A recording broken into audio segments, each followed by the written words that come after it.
आम्ही काय बोलत नाही म्हणून आम्ही काय आरोप सहन करणाऱ्यापैकी नाही।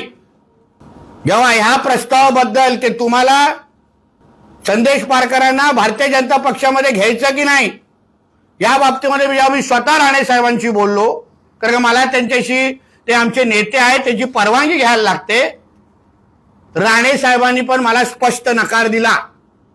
नितेश, तू अशा लोकांना पक्षामध्ये घेऊ नकोस, बिलकुल गरज नाही तुला। तुम्ही लोकांनी काम केलंय, तू असेल, समीर नलावडे असतील, तुम्ही लोकांनी कामं केली आहेत लोकांची।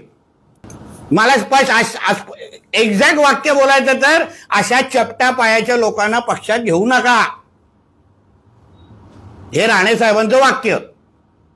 मला स्पष्ट एक्झॅक्ट वाक्य बोलायचं तर अशा चपट्या पायाच्या लोकांना पक्षात घेऊ नका, हे राणे साहेबांचं वाक्य।